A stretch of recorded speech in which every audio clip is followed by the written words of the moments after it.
हे कोल्हापूर कायमच पुरोगामी होतं का? तर माझं म्हणणं आहे की असं 100% पुरोगामी कोल्हापूर कधीच नव्हतं. आता जे विधानसभेचं इलेक्शन झालं, तर ते असं वाटायला लागलंय की म्हणजे असं दिसतंय की कोल्हापूर शाहू महाराजांचं राहिलेलंच नाही. नमस्कार, लय भारीमध्ये आपल्या सगळ्यांचं स्वागत.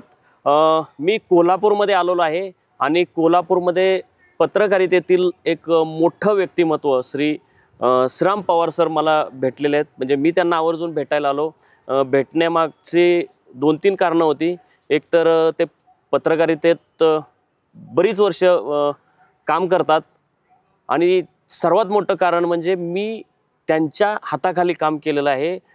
ते माझे गुरु आहेत असं म्हटल्यास वावगं ठरणार नाही. कारण त्यांच्या हाताखाली शोध पत्रकारिता म्हणजे इन्व्हेस्टिगेशन जर्नलिझम हे मी शिकलो आणि सरांच्या नेतृत्वाखाली मला म्हणजे सकाळ इन्व्हेस्टिगेशन टीम म्हणजे SIT हे एक डिपार्टमेंट वेगळं स्थापन केलं होतं आणि त्या डिपार्टमेंटचं नेतृत्व करण्याची संधी मला सरांनी दिली होती.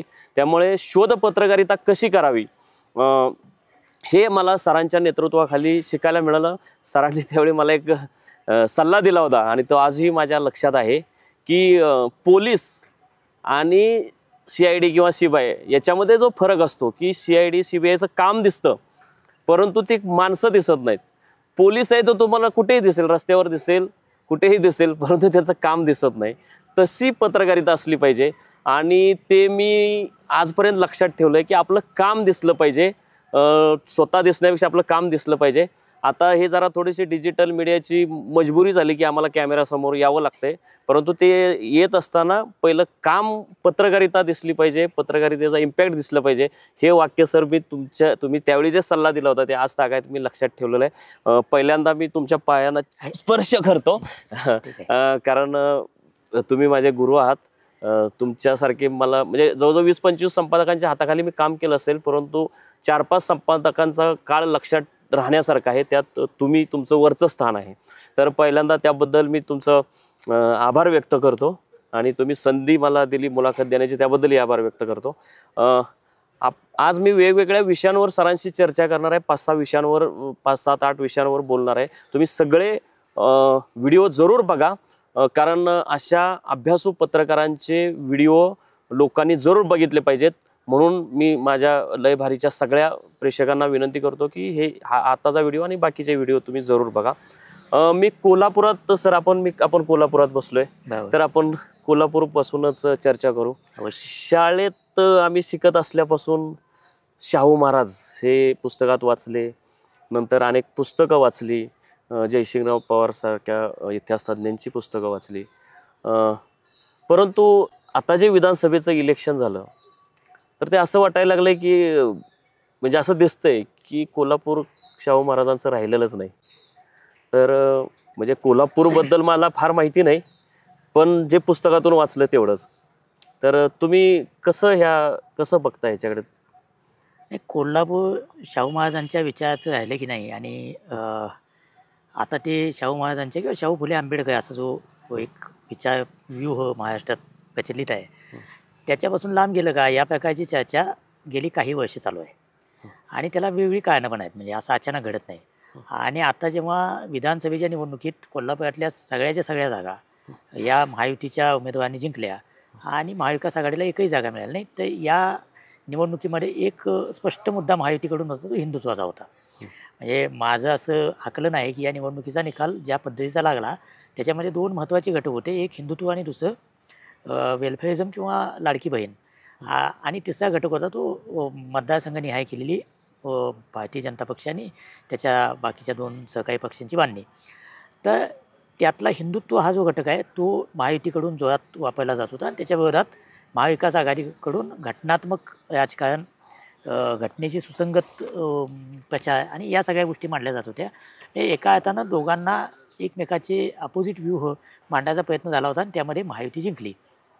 त्या पार्श्वभूमीवर लोक असं म्हणायला लागले की आता कोल्हापूर हे काही पुरोगामी राहिलं नाही आणि जाहीरपणे हिंदुत्ववादी गट असं सांगायला लागले की कोल्हापूर हे हिंदुत्ववादी आहे. आता पूर्वी तुम्ही म्हणत असाल पुरोगामी आहे, पण ते आता हिंदुत्ववादी आहे.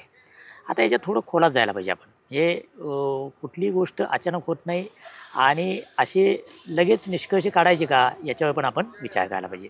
म्हणजे कोल्हापूर कायमच पुरोगामी होतं का? तर माझं म्हणणं आहे की असं 100% पुरोगामी कोल्हापूर कधीच नव्हतं. त्याच्यामध्ये एक हिंदुत्वाचा जो कल्ट नक्कीच कायम होता. पण बाय अँड लार्ज कोल्हापूरचा विचारव्यूह किंवा कोल्हापूरचं सामाजिक वातावरण हे हिंदुत्ववादापेक्षा वेगळा विचार मांडणारं, सगळ्यांना घेऊन जाणारं, ज्याला आपण सर्वसमावेशक विचारसरणी म्हणतो, इन्क्लुझिव्ह विचार म्हणतो, त्याला मानणार होतं. आणि मग तो शाहू महाराजांचा विचार आहे, तो महात्मा फुलेंचा विचार आहे, तो आंबेडकरांचा विचार आहे.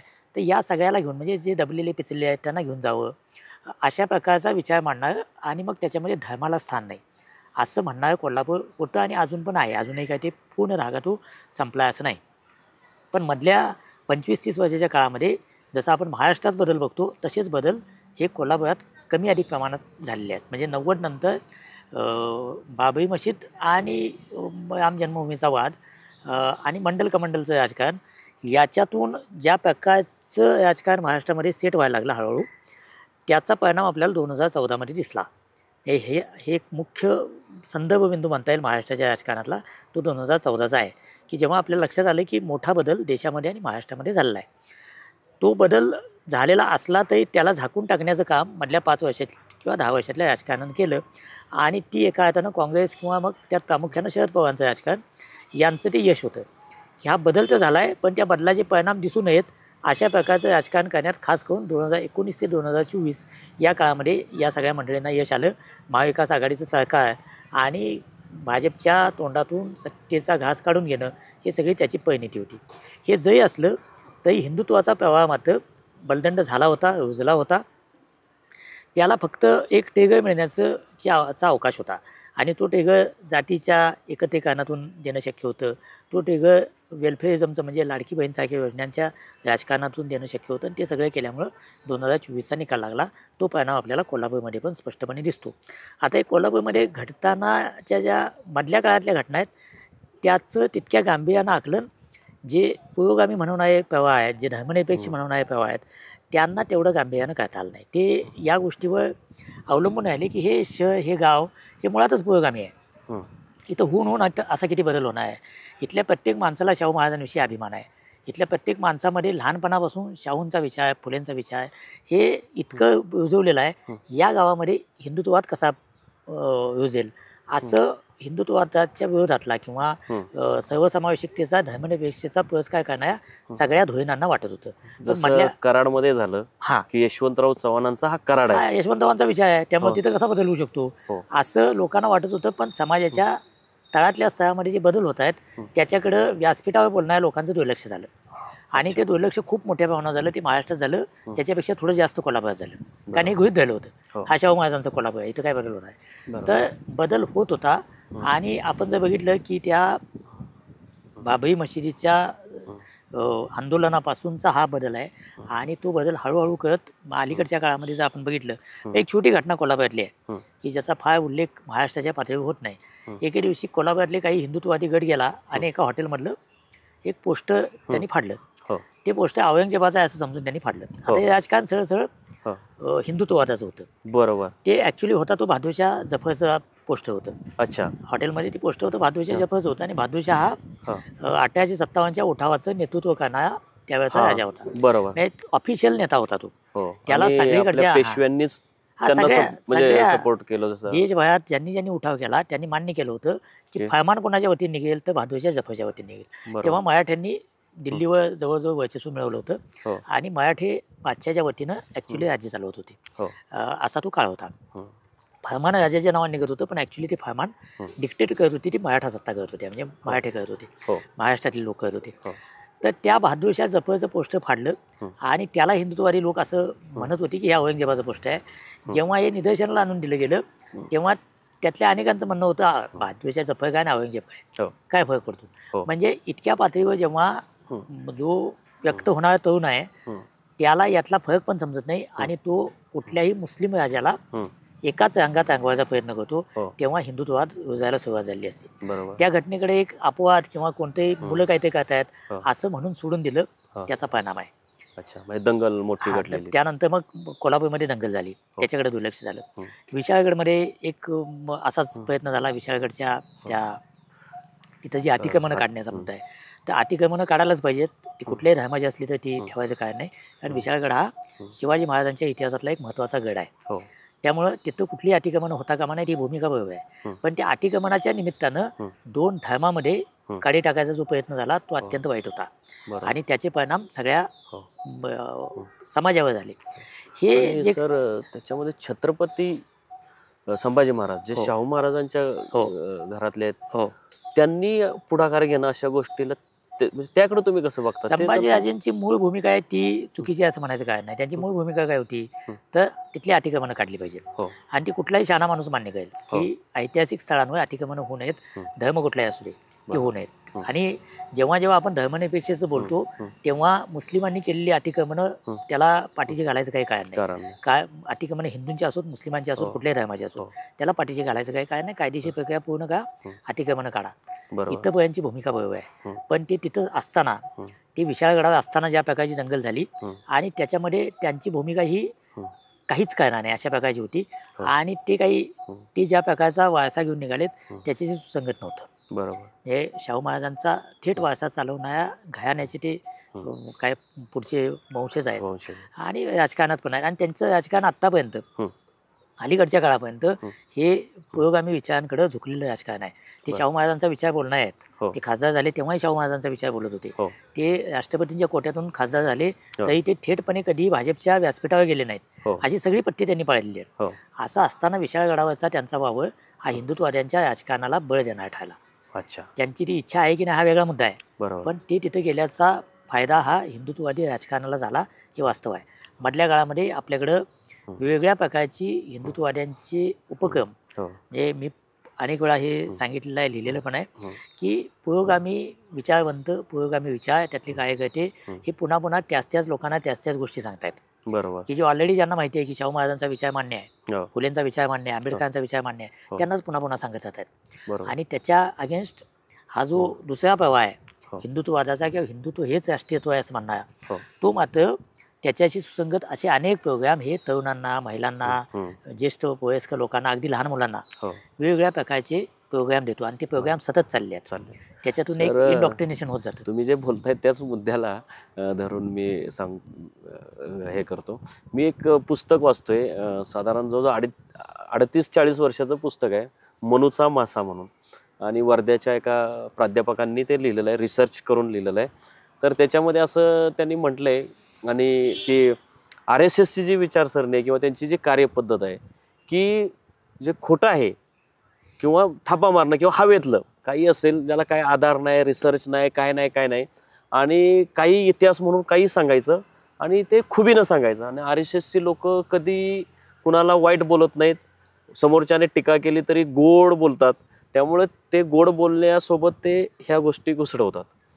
तर ते हे खोटं बोलण्यात, इतिहास खोटा पद्धतीने सांगणं, हा परिणाम कोल्हापूरमध्ये किंवा हे आता अलीकडच्या तरुणांमध्ये जे हिंदुत्ववादाकडे झुकलेत ते जे RSSचा तो जो खरा विचार आहे, थापा मारून विष पेरणं, शांतपणे गोड बोलून, तर त्याचाच हा परिणाम अगदी ते लोन इथपर्यंत पोहोचले असं संघाची म्हणून त्यांची काय पद्धती आहे आणि त्याचं विश्लेषण वेगवेगळ्या लोकांनी वेगवेगळ्या पद्धतीने केलेलं आहे. म्हणजे संघ हा देश उभारणी करणारा आणि त्यासाठी स्वयंसेवकाचं संघटन करणारा समूह आहे, संघटन आहे, अशा प्रकारची मांडणी पण संघाविषयी झाली आहे. आणि तुम्ही म्हणता तसं की काहीतरी जे नसलेल्या गोष्टी उभ्या करायच्या आणि त्याच्यावर धुई माजवायची अशा प्रकारचे आरोप पण संघावर झाले आहेत.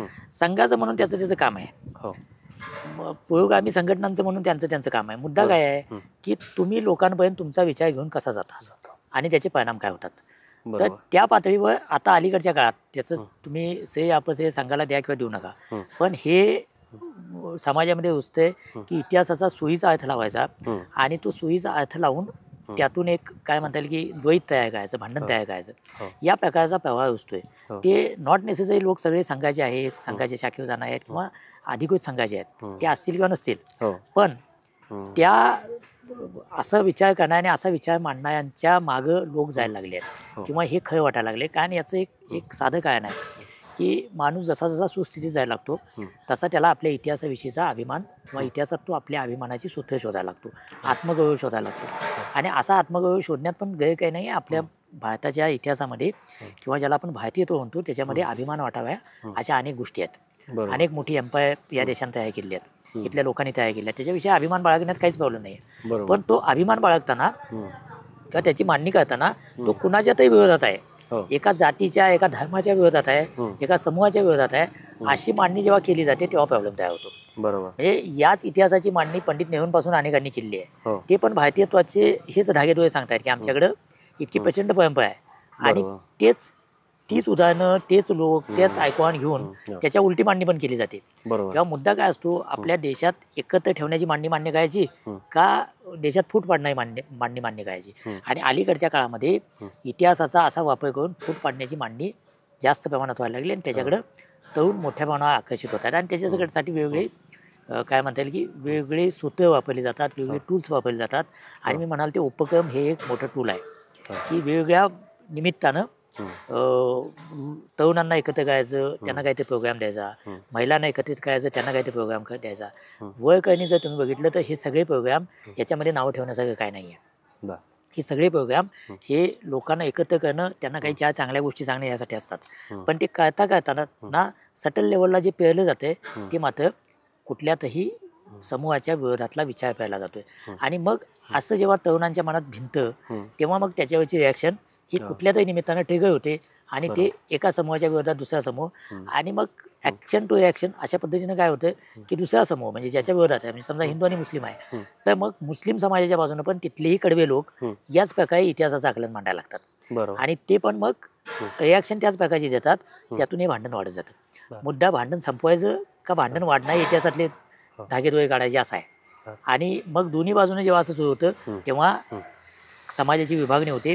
ही समाजाची विभागणी आपल्या देशामध्ये करायचे प्रयत्न होत आहेत, महाराष्ट्रात करायचे प्रयत्न होत आहेत, तसेच ते कोल्हापुरात पण झालेले आहेत. मी जी उदाहरणं सांगितली ही अशा फूट पाडणाऱ्या किंवा त्याला बळ देणाऱ्या गोष्टींना आलेलं टोक आहे. आणि मग त्यातून जो दुभंगलेला समाज आहे त्याच्यावर मतांचं पीक काढण्याचा प्रयत्न होतो, जो आपल्याला या निवडणुकीमध्ये दिसला. इतका थेट हिंदुत्ववादाचा प्रचार यापूर्वीच्या कुठल्याही निवडणुकीमध्ये महाराष्ट्रात झाला नव्हता.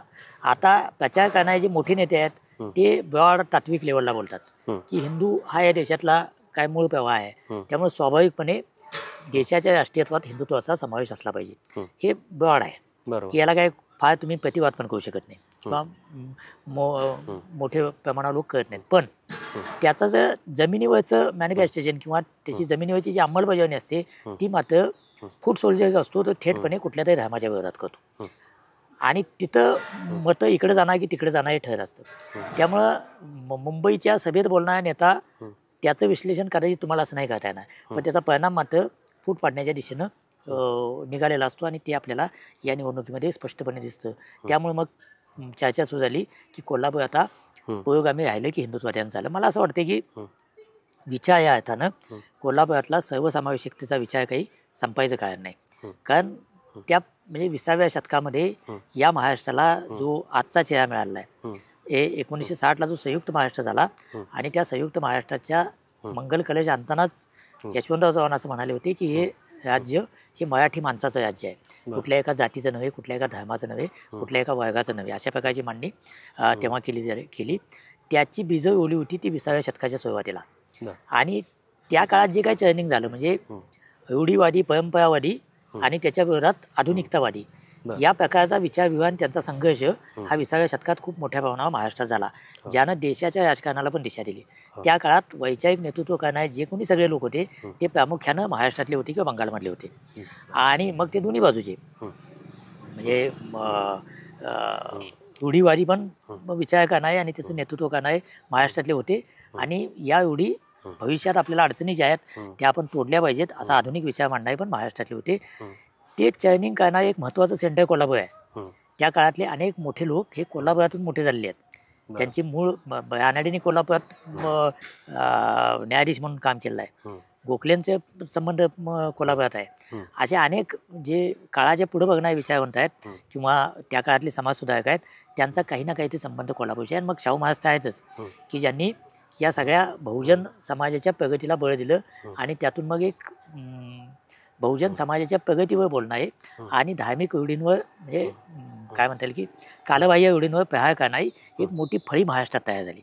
तर या सगळ्या चर्निंगमधून तयार झालेला महाराष्ट्र आणि त्याची बीजं ही प्रामुख्यानं कोल्हापुरात आहेत. त्याचं कोल्हापूर एक मोठं सेंटर आहे. त्यामुळे विचार म्हणून तो लगेच संपेल किंवा हे होईल असं मला वाटत नाही, पण तो झाकळला आहे नक्की. म्हणजे मुख्य प्रवाहातून तो त्याच्यावर काय म्हणता येईल की एक सावट तयार झालेला आहे. ते हिंदुत्ववादाचं सावट आहे आणि तरुण मोठ्या प्रमाणावर तिकडे जात आहेत हे वास्तव आहे. त्यामुळं सर, जसं शिवाजी महाराजांबद्दल म्हणजे ते हिंदुत्ववादी कसे आहेत असे RSS सांगतं. बहुजनवादी सांगतात की म्हणजे ते रयतेचे राजे कसे होते, त्यांनी 18 पगड जातीच्या मावळ्यांना मुस्लिमांना घेऊन राज्य उभं केलेलं होतं. आणि RSS काही हिंदुत्ववादी कसे होते असे कथा सांगतात, संभाजी भिडेंसारखे लोक, आणि ते त्याच्यावर तरुण भरकटतात. तसं शाहू महाराज कसे आहेत हे असं काही RSS किंवा या हिंदुत्ववादी पक्षांकडून भाजपकडून मांडणी अशी होते का किंवा झाली का? आणि त्या माध्यमातून कोल्हापूर किंवा शाहू महाराजांना मानणारा जो वर्ग आहे तो भाजपकडे किंवा हिंदुत्ववादाकडे झुकतोय, अशी काही मांडणी वेगळी अलीकडं? नाही, हे काय आहे की हे उदाहरण आहे ते जे आपल्या महाराष्ट्राचे किंवा देशाच्या पातळीवर पण हे होतं की जे आयकॉन आहेत की ज्यांच्याविषयी लोकांच्या मनामध्ये कमालीचा आदर आहे. हे आपल्याकडे शिवाजी महाराज आहेत, पंजाबमध्ये गुरु गोविंद सिंग आहेत, आसाममध्ये लचित बोरफुकन आहेत. हे सगळे आयकॉन आहेत की ज्यांचा इतिहासातलं काम हे निर्विवाद आहे. त्याच्याविषयी लोकांनी कृतज्ञ जायला पाहिजे. तर अशा लोकांचा जणू काही ते आपल्याच विचाराचे आहेत अशा प्रकारची मांडणी करण्याचा प्रघात हा पूर्वीपासून होता, पण तो आता खूप बळकट झालेला आहे.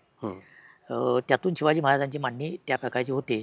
एक लक्षात घ्यायला पाहिजे आपण की हे जे सगळे मोठे लोक होऊन गेले, महापुरुष होऊन गेले, ते त्या काळात झाले आहेत आणि त्या काळाशी सुसंगतच आपण त्यांच्याकडे बघायला पाहिजे. म्हणजे शिवाजी महाराजांचं राज्य, शिवाजी महाराजांनी असं कधीच म्हटलं नाही की मी हिंदू नव्हतो. शिवाजी महाराज हिंदू राजे होते, शाहू महाराज हिंदू राजे होते. त्यांच्या सगळ्या चालीरीती ज्या त्यांनी ज्या पाळलेल्या आहेत व्यक्तिगत आयुष्यात, त्या हिंदूंच्या चालीरीती आहेत. त्यांचा राज्याभिषेक हा हिंदू पद्धतीनं झालेला आहे. त्यामुळं त्या अर्थानं तुम्ही हिंदू की अहिंदू असं बघायचं काही कारण नाही. पण हिंदू म्हणून राज्याभिषेक झाल्यानंतर शिवाजी महाराज राज्यकारभार कसा करतायत, तर ते सगळ्या धर्मांना समान न्याय देणारा कारभार करतात. तिथं ते असं म्हणत नाहीत की हिंदू चुकला म्हणून त्याला वेगळी शिक्षा आणि मुस्लिम चुकला म्हणून त्याला वेगळी शिक्षा, किंवा हिंदूंना झुकतं माप देतो आणि मुस्लिमांना कमी हे करतो. अशा प्रकारचा राज्यकारभार त्यांचा दिसत नाही.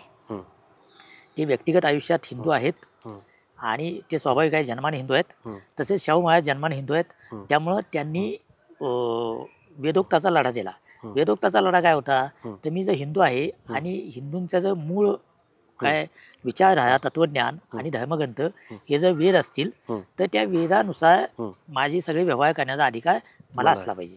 आणि मग तत्कालीन ब्राह्मण किंवा आता त्यासाठी पण सगळ्या ब्राह्मण समाजाला दोष द्यायचं काही कारण नाही. त्यातले वर्चस्ववादी ब्राह्मण्य ज्याला म्हणतात, अशा ब्राह्मणांनी असं सांगितलं की नाही तुम्ही शूद्र आहात आणि तुम्हाला काही वेदांचा अधिकार असणार नाही. त्यातून एक मोठं वेदोक्त प्रकरण घडलं आपल्याला माहिती आहे. त्या वेदोक्त प्रकरणानंतर शाहू महाराज हे पूर्णपणे काय म्हणता येईल की सर्वसमावेशकतेकडं झुकले आणि बहुजनांच्या शिक्षणाकडे वगैरे झुकले. आणि तो सगळा विचाराने त्यांनी केलेलं काम हे ब्राह्मण्याच्या विरोधातलं आहे. पुन्हा समजून घ्या, ब्राह्मणाच्या विरोधातलं नव्हे तर ब्राह्मण्याच्या विरोधात आहे. ब्राह्मण्य हे वर्चस्ववादी विचारसरणीचं प्रतीक आहे. आणि हे ब्राह्मण्य फक्त ब्राह्मणाचंच असतं असं नव्हे, तर कुठल्याही जातीमध्ये असू शकतं. की कुठल्याही जातीला किंवा कुणालाही असं वाटायला लागलं की मलाच काही ते या सगळ्या समूहावर किंवा भोवतालवर राज्य करण्याचा अधिकार आहे आणि मी म्हणतो तेच अंतिम आहे आणि बाकीच्यांनी मी म्हणाल तसं वागलं पाहिजे, असं जेव्हा होतं तेव्हा त्याला वर्चस्ववाद म्हणतात. आणि त्या वर्चस्ववादाला खोडून काढण्याचं, मोडून टाकण्याचं काम हे शाहू महाराजांनी आपली राजा म्हणून असलेली जी ताकद आहे ती वापरून केलं. त्यामुळं कुठल्याही वर्चस्ववादाच्या आड शाहू महाराज कायम येणार, हाच विचार महात्मा फुले मांडत होते. त्यामुळे कुठल्याही वर्चस्ववादाच्या आड महात्मा फुले येणार. त्यामुळे शाहू फुले हे अशा आयकॉन आहेत की त्यांना वर्चस्ववादाच्या चौकटीनुसार आपलंसं करणं हे सोपं नाही आहे. त्यामुळे अजून सुद्धा बाकीच्या सगळ्या आयकॉनबाबत हिंदुत्ववादी विचार करणारे लोक किंवा हिंदुत्ववादाकडे झुकलेले विचारवंत किंवा त्याला आपण जागतिक पातळीवर उजवे आणि डावे असं ज्याला आपण म्हणतो, त्यात उजवे विचारवंत म्हणू आपण, ते सगळे बाकीच्या आयकॉनना आपलंसं करायचा नक्की प्रयत्न करत आहेत. पण शाहू महाराजांना कोणी अजून त्या ताकदीनं केलेलं नाही आहे किंवा शाहू महाराज हे जणू हिंदुत्ववादीच आहेत असं ठरवण्याचा प्रयत्न काय अजून तरी कोणी केलेला नाही. शाहू महाराज हे कदाचित एक शेवटच्या बालेकिल्ल्यांपैकी एक आहे, जो बहुजनवाद सांगतो, जो धर्मनिरपेक्षता सांगतो, जो इन्क्लुझिव्हनेस सांगतो आणि जो तळागाळातल्या लोकांच्या उद्धाराचं बोलतो आणि सगळ्या प्रकारच्या वर्चस्ववादाविरोधात छड्डू ठोकून उभा राहतो आणि त्याला आपलंसं करता येत नाही. वर्चस्वाद्यांना, असा शाहू महाराज हा शेवटच्या बालेकिल्ल्यांपैकी महाराज आहेत. त्यामुळं त्यांना अजून कुणी हे केलेलं नाही. कदाचित त्यामुळंच कोल्हापूर हे पुरोगामी नाही तर हिंदुत्ववादी आहे, हे ठसवायची घाई हिंदुत्ववाद्यांना झाली ती त्यासाठी आहे. कारण शाहू महाराज इथून पुसता येत नाही आहेत. अच्छा. अगदी हिंदुत्ववादी जे तरुण आहेत किंवा ज्या तरुणांना वाटतं किंवा आपल्याला हिंदुत्ववादाचा विचार पडतो, त्यांना सुद्धा शाहू महाराजांना त्यांचा नकार नाही आहे. त्यांनाही शाहू महाराजांविषयी अभिमान वाटतो. त्यामुळे शाहू महाराज हे नेहमीच हिंदुत्वाच्या राजकारणासाठी पेचदार प्रकरण आलेलं आहे. आता लोकसभेच्या निवडणुकीत आताचे जे शाहू महाराज आहेत, जे खासदार झाले, त्यांचा पराभव करण्याचा प्रयत्न सगळ्या हिंदुत्ववाद्यांनी खूप ताकद लावून केला. त्याचं कारण ते आहे, कारण ते एका अर्थानं शाहूंचा विचार पुढे घेऊन जायचा प्रयत्न करतात. त्यामुळं शाहू महाराजांचा विचार हा नेहमीच हिंदुत्ववादाची चौकट किंवा पैक विस्तारण्यामध्ये अडचणीचा असणार आहे. शाहू महाराजांना आपलंच करणं सोपं नाही. सर, आता शेवटचा प्रश्न मी विचारतो आपल्या ह्या व्हिडिओच्या सिरीजमधला. तुम्ही सर पत्रकारितेमध्ये 30-40-50 वर्ष असाल. तुम्ही अगदी वार्ताहर पासून ते सकाळच्या मुख्य संपादक पदापर्यंत असा तुमचा प्रवास आहे. त्यावेळी तुम्ही वार्ताहर म्हणून काम करत असताना, या कोल्हापुरात फिरत असताना, वार्तांकन करत असताना त्यावेळच्या चळवळी कव्हर केल्या असतील, तर त्या ज्या चळवळी निश्चितच शाहू महाराजांच्या विचाराशी सुसंगत अशाच 100% असणार. तर तशी चळवळ आता दिसते का ह्या हिंदुत्ववादी जे 2014 नंतरचं जे वाढलेलं आहे सगळं स्तोम, तर त्याच्यात त्या चळवळी कुठे दिसत आहेत का तुम्हाला? नाही, चळवळींचा प्रभाव आणि चळवळींचा आकार कमी होतोय हे फक्त कोल्हापुरात घडलेलं नाही आहे, हे सगळ्या देशभर घडलं आहे. बरोबर. चळवळी खूप मोठ्या प्रमाणावर विचार घेऊन चाललेल्या चळवळी या आकसत आहेत. चळवळी नाही आहेत असं नाही आहे, पण त्या आकसत आहेत. त्याच्यामागं लोक उभे राहत नाही आहेत. आणि याचं एक मुख्य कारण मला मधल्या काळामध्ये वाटते की चळवळींना आपलं म्हणणं लोकांपर्यंत पोचवता आलं नाही, किंवा ज्या भाषेत पोचवायला पाहिजे त्याची सांगण्याची पद्धत बदलायला पाहिजे, या सगळ्यामध्ये त्रुटी राहिल्या. हा एक भाग जसा आहे तसा 2014मध्ये आपल्या देशामध्ये एक मोठा बदल झाला आहे. तो बदल फक्त भाजपचं सरकार आलं किंवा नरेंद्र मोदी हे देशातले सगळ्यात लोकप्रिय नेते ठरले इतक्या पुरता नाही आहे, किंवा हिंदुत्ववादाचं राजकारण नुसतं इतका पण नाही आहे. हे हिंदुत्ववादाचं राजकारण काय, किंवा पूर्वी डाव्यांचं राजकारण त्याला एक महत्त्व होतं, किंवा काँग्रेसचा एक मध्यम मार्गी प्रवाह होता त्याला पण महत्त्व होतं. असं कुणीही असलं तरी त्याच्या विरोधातल्या चळवळी, आणि त्यांनी काही चूक केलं तर काँग्रेसला मानणारे लोक पण त्याच्या विरोधात बोलायचे. 2014 नंतर असं झालं की भाजपला मत दिलेल्या प्रत्येक माणसाला असं वाटायला लागलं की भाजपच्या प्रत्येक निर्णयाचा पुरस्कार करणं हे आपलं कर्तव्य आहे. आणि त्याचा दुसरा परिणाम म्हणजे काँग्रेसनं काही केलं तर काँग्रेसला मत दिलेल्या लोकांना असं वाटायला लागलं की काँग्रेसचा प्रत्येक निर्णयाचं, त्यांच्या प्रत्येक गोष्टीचं समर्थन करणं हे आपलं कर्तव्य आहे. त्यामुळं जे त्यापूर्वी कधीच नव्हतं, म्हणजे त्यापूर्वी अनेक सरकार आली, इंदिरा गांधींचं, राजीव गांधींचं, नरसिंहरावांचं, वाजपेयींचं, मनमोहन सिंगांचं, अशी अनेक सरकार आली. पण त्या काळामध्ये त्या सरकारचा एखादा निर्णय चुकला तर लोक त्याच्या विरोधात बोलायचे, आणि त्याच्या विरोधात चळवळ कोण पण करू, आंदोलन कोण पण करू, त्यात सगळे लोक जायचे. म्हणजे अण्णा हजारेंच्या आंदोलनात मोठ्या प्रमाणावर कदाचित हिंदुत्ववादी असतील, पण काँग्रेसला मानणारे लोक नव्हते का, तर 100% होते. कारण लोकांना असं वाटत होतं की भ्रष्टाचार खूप झाला आहे आणि त्याच्यावर आपण रिॲक्शन द्यायला पाहिजे. 2014 नंतर असं व्हायचं जवळजवळ बंद झालं. शेतकऱ्यांच्या आंदोलनामध्ये जे यशस्वी झालेलं आंदोलन आहे त्याच्यामध्ये भाजपवाला एकही नव्हता, सगळेच भाजपच्या विरोधातले होते. आणि भाजपचे किंवा भाजपला मत देणारे, नरेंद्र मोदींना मानणारे सगळे लोक शेतकरी आंदोलनाला विरोध करत होते, शेतकरी आंदोलनाची टिंगलटावाळी करत होते किंवा त्याच्यावर आरोप करत होते. ही जी बायनाई आहे ना, ही आपल्या देशामधला नवा प्रवाह आहे, आणि तो प्रवाह कुठली चळवळ धडपणे उभे होत देत नाही. म्हणजे आपल्याच महाराष्ट्रामध्ये एका मुख्यमंत्र्यांनी केलं की नाही माहीत नाही, पण त्यांच्या मुलीला मेडिकलमध्ये काही गुण वाढवले, निलंगेकर यांच्या मुलीला, आणि त्या आरोपावर तर त्या आरोपावर त्यांना मुख्यमंत्रीपद सोडावं लागलं होतं. आता किती प्रकारचे आरोप होत आहेत, कोण सोडते का? याचं कारण आरोप असलेल्यांना मंत्री बनवलं जातं. याचं कारण काय, तर तेव्हा निलंगेकरांनी ते सोडावं असं काँग्रेसमधल्या लोकांना पण वाटत होतं, काँग्रेसच्या मतदाराला पण वाटत होतं की अशा प्रकारचा आरोप झाल्यानंतर मुख्यमंत्र्यांना पदावर हाता कामा नये. मत काँग्रेसला दिलंय, काँग्रेस मान्य आहे, पण हे आम्हाला मान्य नाही असं म्हणणारे लोक होते. वाजपेयींच्या काळात सुद्धा भाजपचा एखादा निर्णय मान्य नसेल तर हा निर्णय आम्हाला मान्य नाही असं म्हणणारे भाजपला मानणारे लोक पण होते. आता काय झालंय की एकदा तुम्ही भाजपला मत दिलं की त्याच्या सगळ्या निर्णयाच्या समर्थनाची जबाबदारी विनाकारण घेताय. एकदा काँग्रेसला मत दिलं की त्याच्या सगळ्या निर्णयाची, त्याच्या चूक बरोबर काय असेल त्याच्या समर्थनाची जबाबदारी तो मतदार घेतोय. हे 2010 नंतरचं जे रेजिमेंटेशन आहे किंवा हे जे काही पोलरायझेशन या प्रकारचं आहे हे चळवळींना मारणार आहे. हे खया खोट्याचा जो शास्त्रकाटा लावायला पाहिजे तो न लावता माझा राजकीय विचार काय त्याप्रमाणे रिॲक्शन येत आहेत. आणि इथं मोठा बदल आपल्या देशाच्या एकूणच राजकीय वाटचालीमध्ये झालेला आहे. तिथून पुन्हा खयाच्या मागं उभं राहा याच्याकडे आणणं म्हणजे पुन्हा माणसाला मतदारापासून आणि भक्तापासून नागरिकाकडे आणणं हे खूप मोठं आव्हान आहे. धन्यवाद सर. तुम्ही कोल्हापूर शाहू महाराजांचं आहे की हिंदुत्ववाद्यांचं या विषयावर अतिशय अभ्यासपूर्ण अशी मांडणी केली. मी तुमचाच शिष्य आहे मगाशी म्हटल्याप्रमाणे. आणि आमच्या लय म्हणजे शोधक पत्रकारिता कशी करावी हे मी तुमच्याकडून शिकलो. म्हणजे आणि तो आपला उपक्रम जो SITचा होता तो बऱ्यापैकी चांगला प्रभावी ठरला होता. खरं तर हे भविष्यात या विषयावरच आपण एखादी वेगळी आठवणी सांगणाऱ्या मुलाखत घेऊ शकतो. मला आज फार आनंद याचा होतोय की मी तुमची पहिल्यांदाच लय भारीची सुरुवात होऊन साधारण 3-1 वर्ष झाली. तुम्ही आमच्या लय भारीच्या दिवाळी अंकासाठी फार चांगला लेख लिहिला होता गांधी नेहरूंच्या दिवाळी अंकासाठी. परंतु यूट्यूब चॅनलला तुम्ही पहिल्यांदाच मुलाखत दिली आणि ज्यांच्याकडून आपण धडे घेतो अशा महनीय विद्वान लोकांची मुलाखत घेण्यातला एक आनंद फार वेगळा असतो. कारण आपण वाचकांना काहीतरी, प्रेक्षकांना काहीतरी चांगलं देत असतो.